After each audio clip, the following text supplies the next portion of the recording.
Welcome to episode 2 of Astrology Now, Crucial Insights for Critical Times. This series began with Mars in Cancer and specifically entering the decant and dwad of Scorpio. Now, that was a very critical mini cycle, and I brought attention to it, which you can go back to and have a look at. But the main thing I want to clarify here is that each time we'll look very specifically at key points, but ever with the larger background portrait of planetary alignments, because that's the way the holistic perspective is established. You have to always look at the whole chart. No factor in astrology can be really read in isolation with any true measure of accuracy. So that's why it's a holistic science. All right, so let's begin. We're going to be looking at the new moon in Taurus this time. And the new moon in Taurus occurred on May 11th. And it was a very powerful moon indeed. The new moon occurs every 29.5 days, so it's not a uncommon event, but it can be understood as like the brick in the wall, shall we say. And it really does establish the foundation of astrology itself. You see, historically, in our ancient forebears would have been very much observing the moon naturally, and in time they began to codify when the moon would be in certain phase positions, and then in time began to realize, wow, that it occurs cyclically and very specifically. This was in fact the birth of calendars, which in turn in time gave birth to the finer measurement tool called clocks. So time as a measurement in calendars and clocks has an astronomical / astrological root. The astrological side of that story, by the way, is that astrology can be understood as astronomy brought down to Earth and applied to everyday life, whereas astronomy is actually out there and concerned with where the planets are and what the timing of things are and the distance and the constitution in modern astronomy. But astrology is all about the meaning, and more specifically, the key word is the synchronicity, a key word coined by Carl Jung, the famous psychologist, but it really is a modern usage term of the ancient saying or adage, as above, so below. That is basically what synchronicity means. So let's begin and look today at the new moon in Taurus. The new moon in Taurus occurred on May 11th, and it was a very powerful new moon indeed. So we're in the early stages of that cycle, so without further ado, let's begin.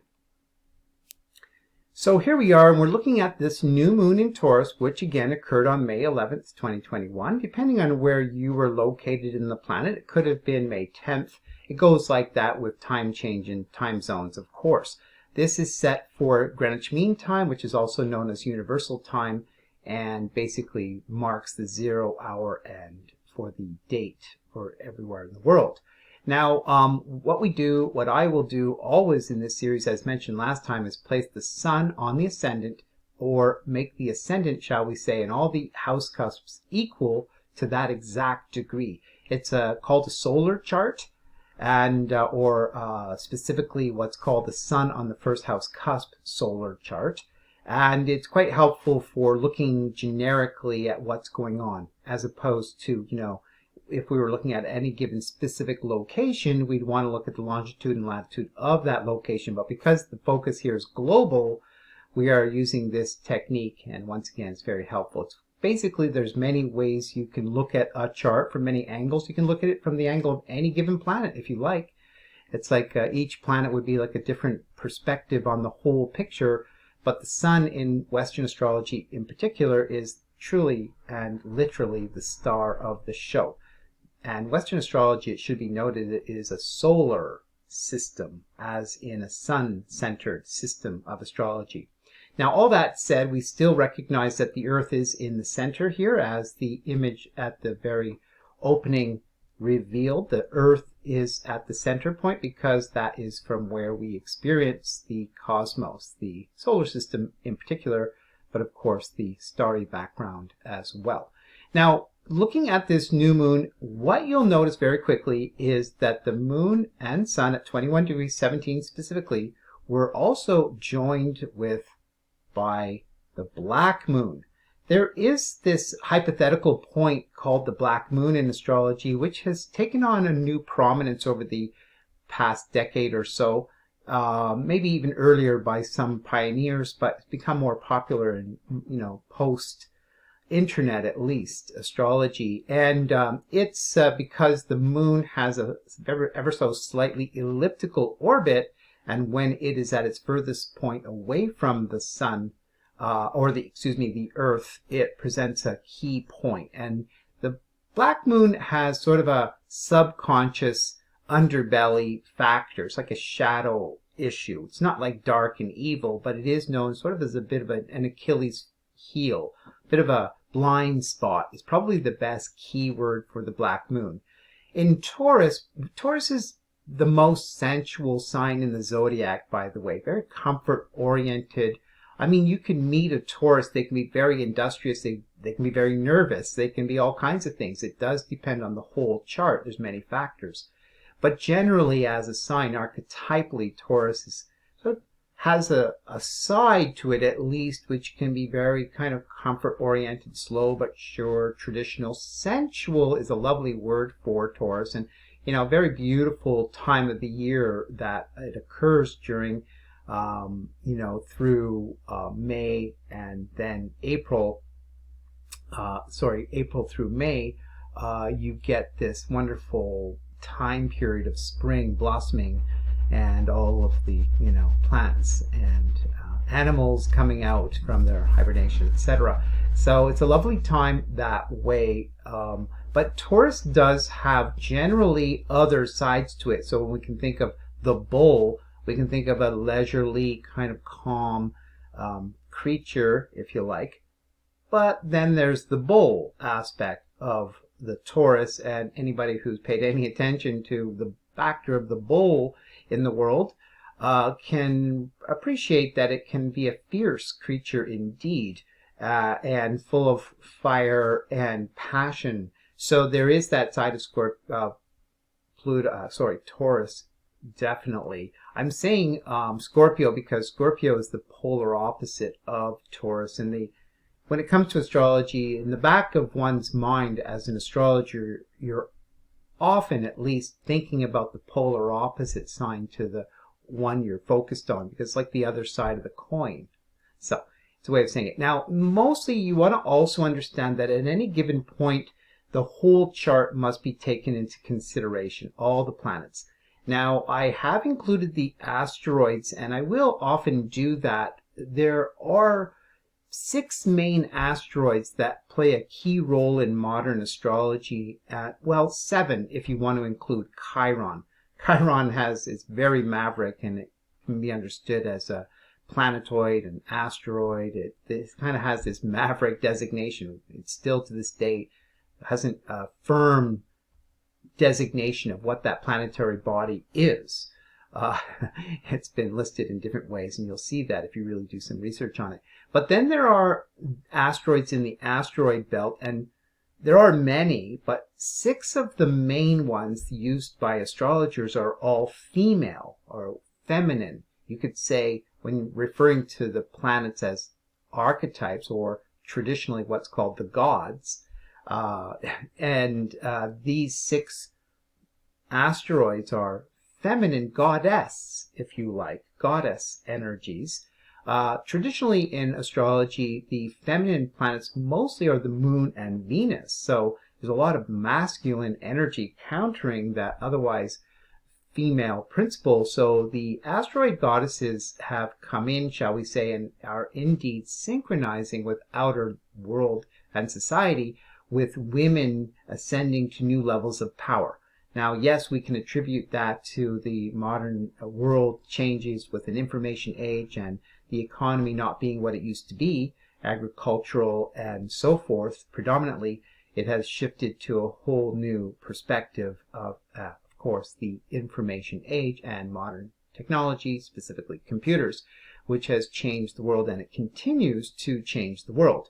So the main point here is that the asteroids are involved in this picture, but I might actually show you a portrait of them, the chart without them, to give you some perspective, but there's a reason why I want to.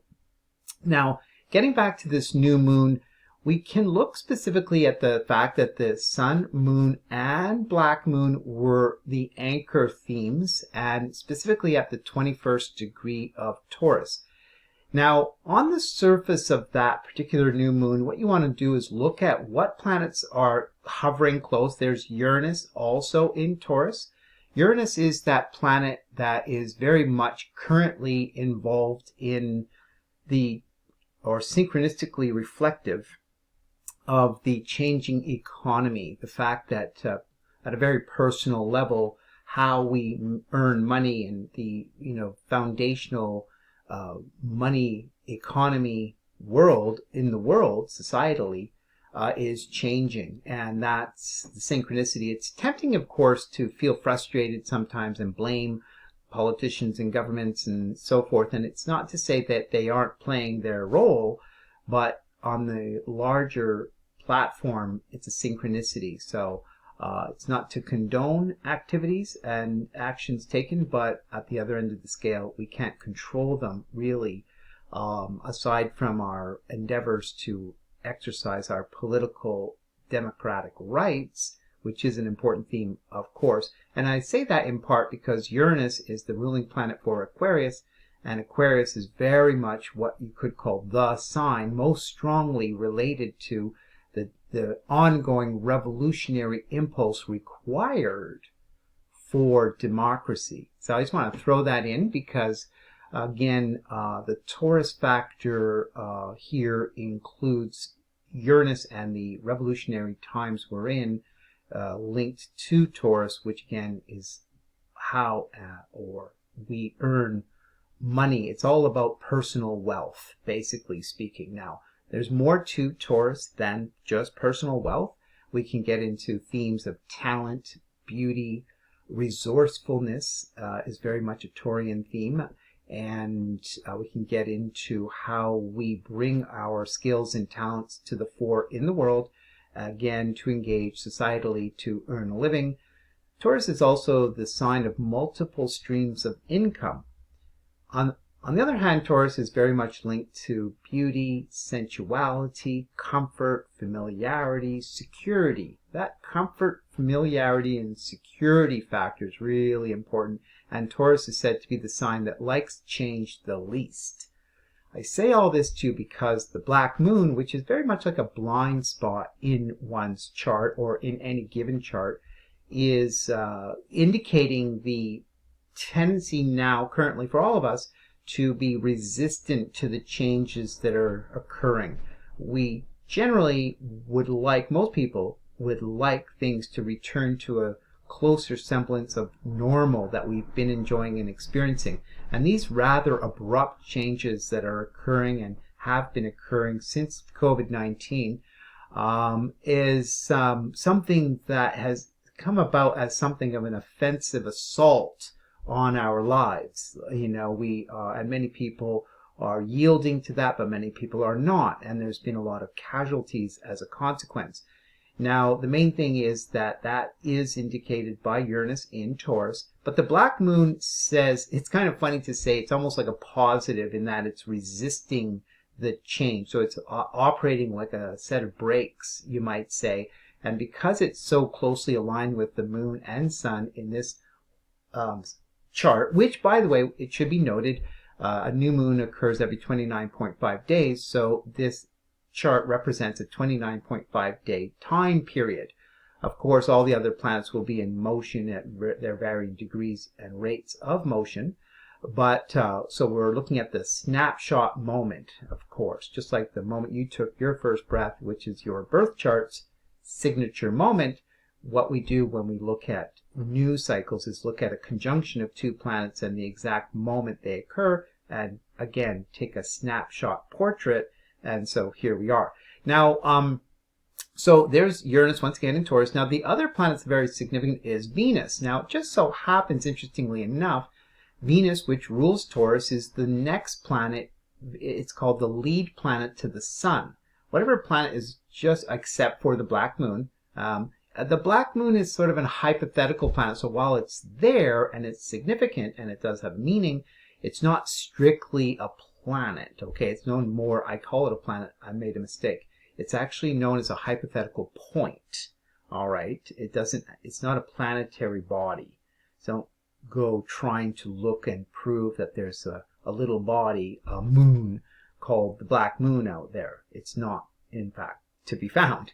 It's the point when the moon in its elliptical orbit is furthest away from the Earth, and it creates this little sort of point.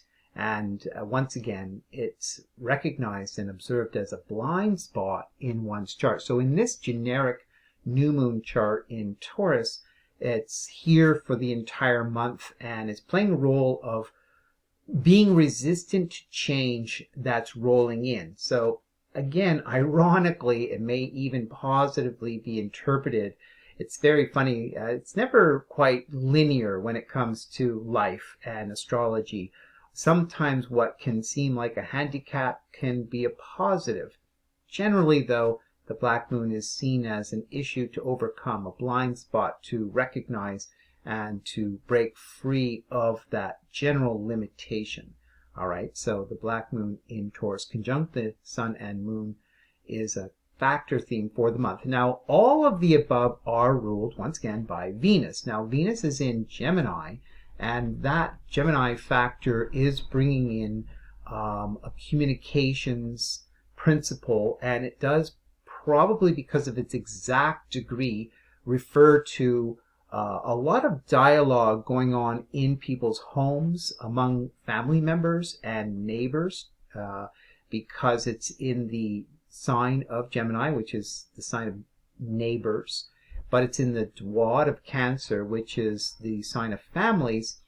Now, as well, we'll get back to a few other factors, but it does represent that. And then if we expand this perspective a little bit, we have Venus, North Node, and Mercury all huddled fairly close in Gemini, so that those two, North Node and Mercury, add to this communications factor, and it presents a theme currently where people are really probably generally and will over this month period sort of stepping back to really wonder what is going on, how can I best adapt, should I resist the changes occurring, can I resist them, where do I need to assert myself in a new way? That's the other side of the black moon in Taurus, is a need to break free of one's comfort, familiarity, and security, and it sort of creates a certain amount of anxiety you may be noticing, or at least you may notice others are experiencing it, that, we can't just hope to resume how things were, or think that they are going to return to that in the way that they were not so long ago. So we are in that kind of uncomfortable place here. Now, in a more of expanded perspective, when we look at the exact degree of the new moon, it's occurring in what is called the decant and the Dwad of Capricorn. So the Capricorn factor brings forward the sobering, realistic emphasis.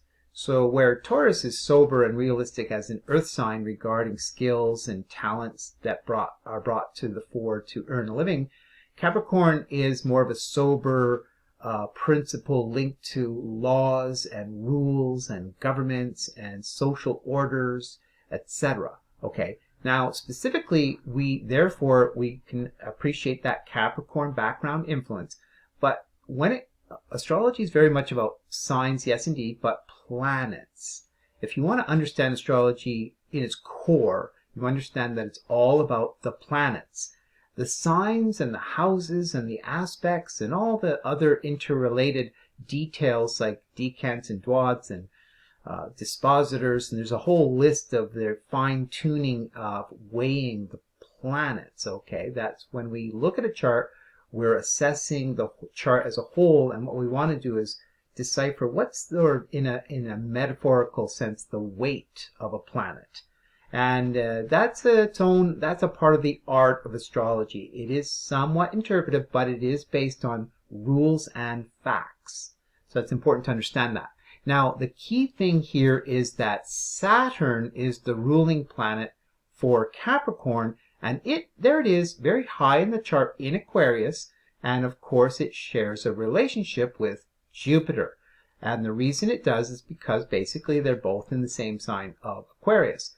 Also, because the anchor of this chart, this Sun on the first house cusp chart, which does have an authority, is in Taurus, it places Aquarius up at the top, the zenith, what's called the MC, the 10th house cusp.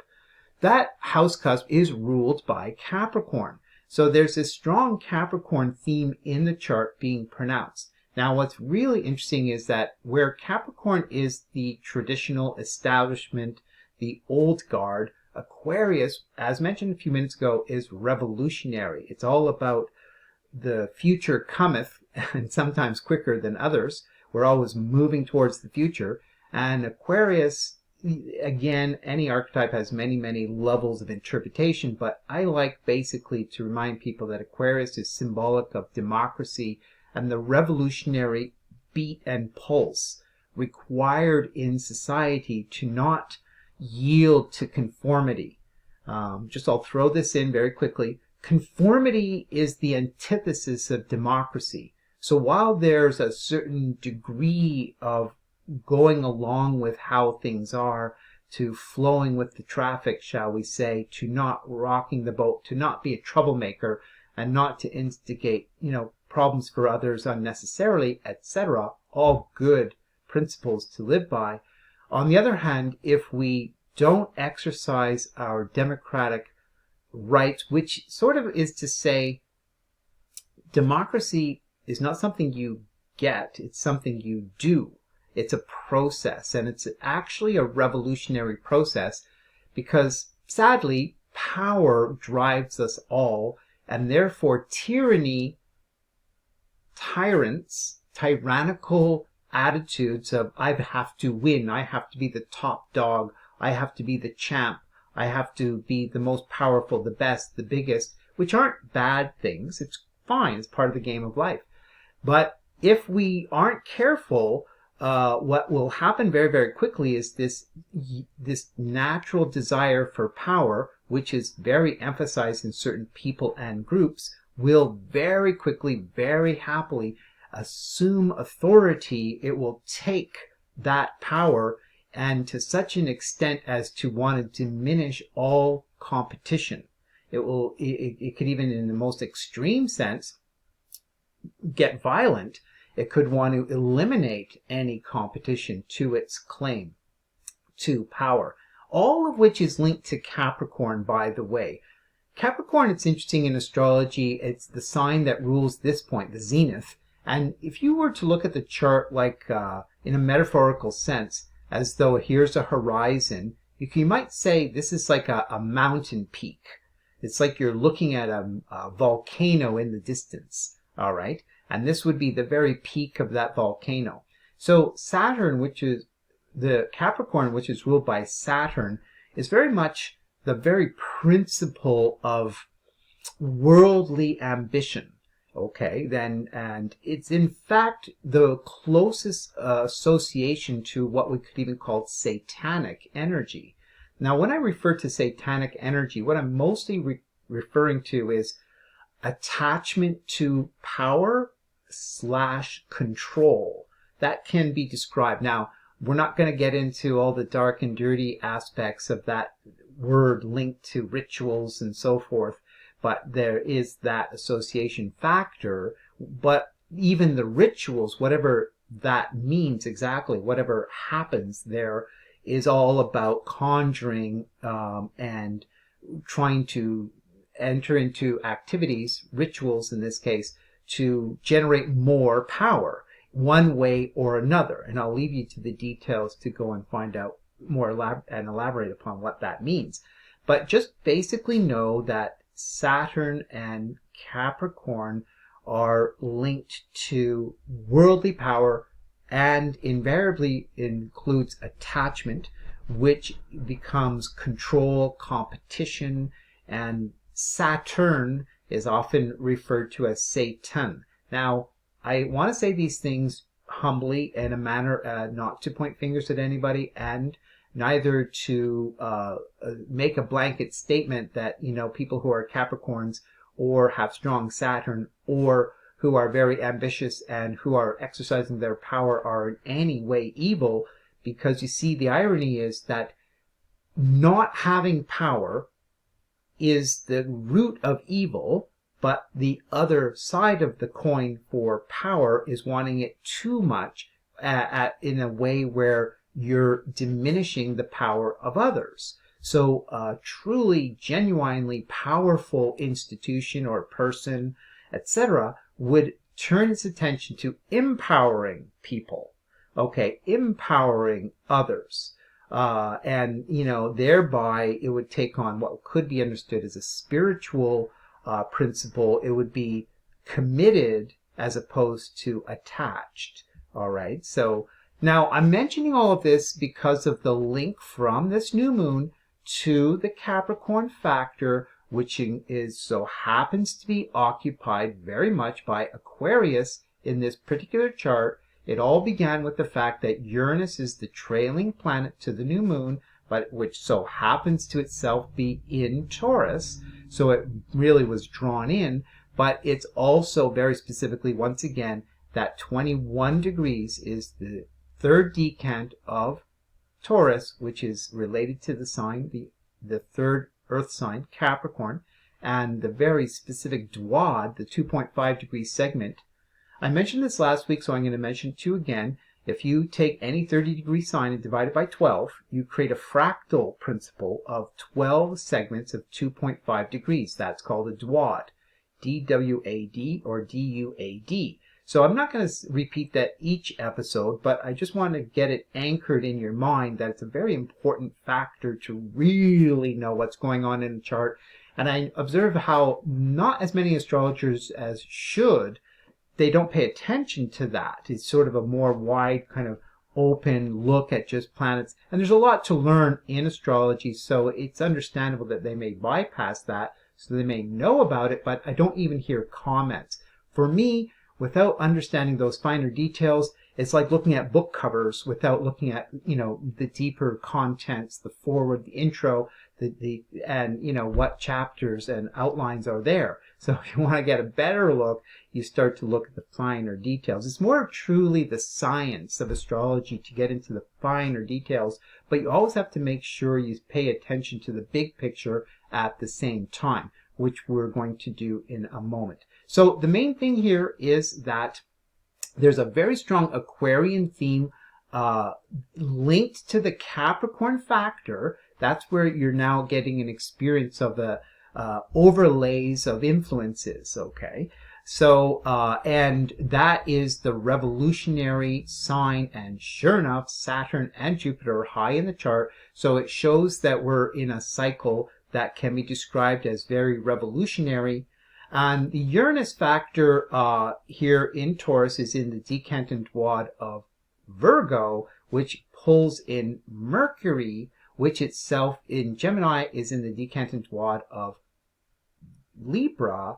So it is going to produce the synchronicity of many discussions on the airwaves about what is true, what is right, and what is just.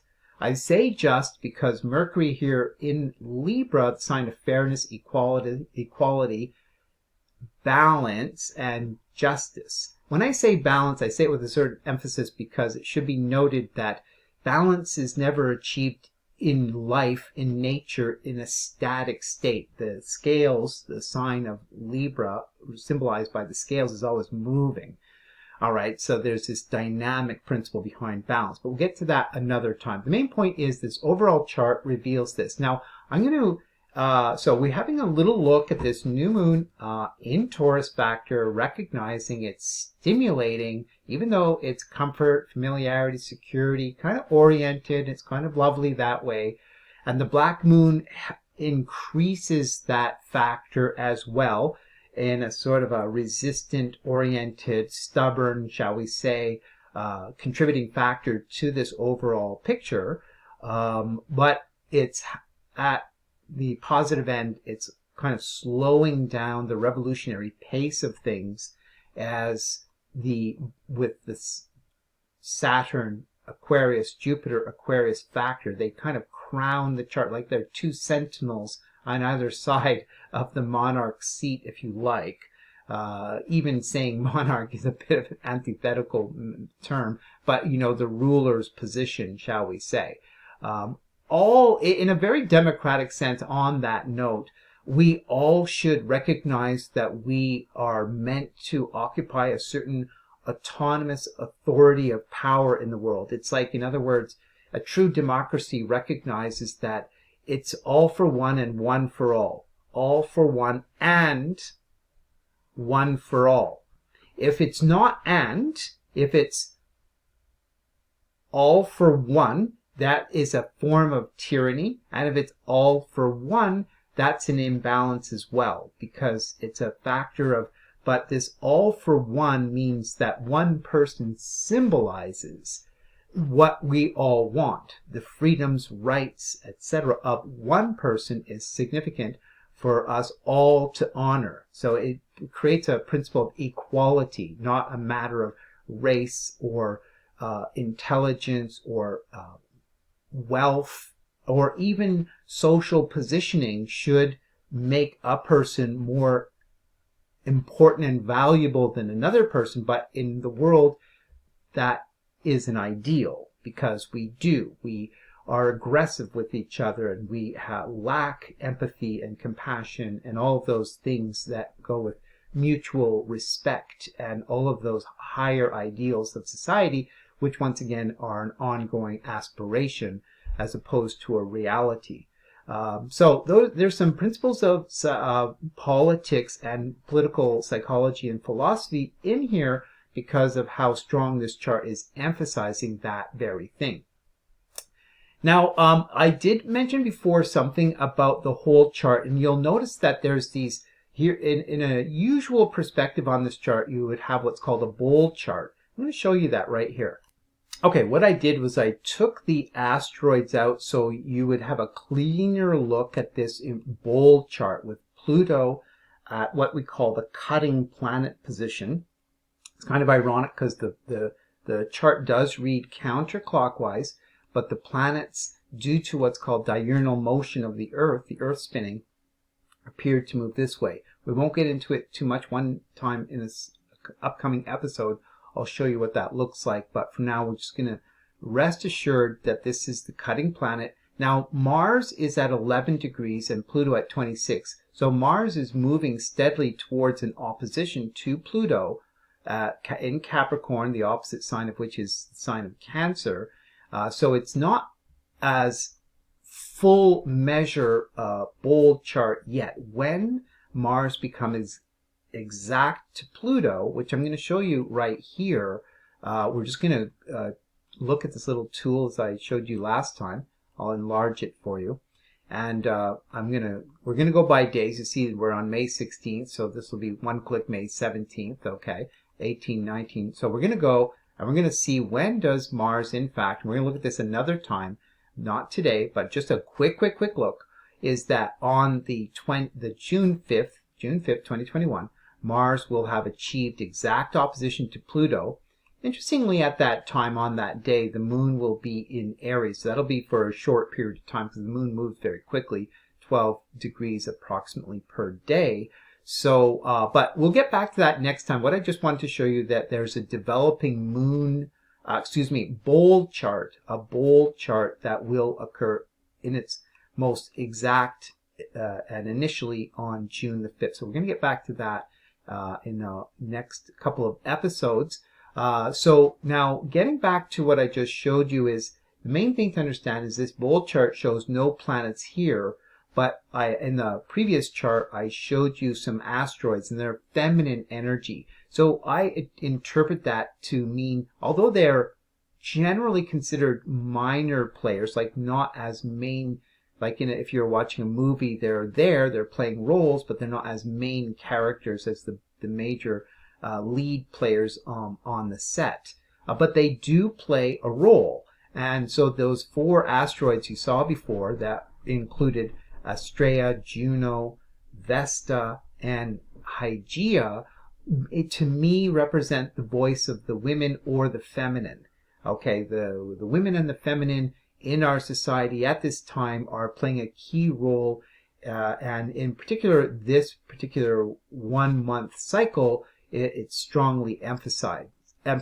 Okay, so we're going to flip back to the chart, and we're going to just get back to our new moon in Taurus once again and show it as well without those asteroids. Okay, so all right, so you have a little look. The new moon in Taurus that occurred on May 11th, 2021. On the surface, Taurus has this sort of slow but sure, gentle, sensual, kind of lazy sometimes. That's not entirely true of Taurus. Taurus can be very industrious, and especially when it's in the decant and dwad of Capricorn, it's very industrious indeed. And if you met somebody who was born on such a day, you would notice, oh my God, yes, they're industrious types of people. They're not, not a lot of moss grows on that rolling stone. All right.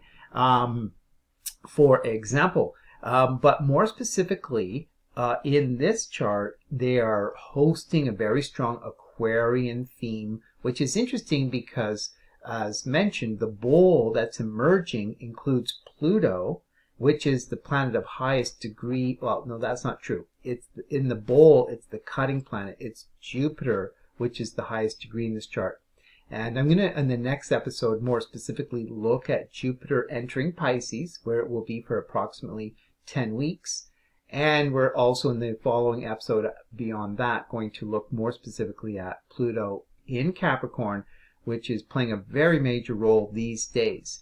And it's that's not a fast factor. In other words, Pluto will be in the late degrees of Capricorn for not just months, but years. Ironically, it's true.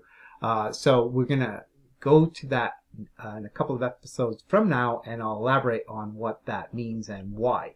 So for now, I'm going to trust you're going to go away with a sense that, wow, this Taurus new moon has a real revolutionary anchor theme going on, and it very much represents this time in the world of the need for us to recognize our democracy, to recognize that we're in a day and age and a time period in history where we must exercise our democratic rights lest governments bowl over us. And with all the measures with COVID, they have an opportunity to do that, and it's unfortunate. And it may be branded as, for the good of the people, and that may well be true within varying degrees of perspective.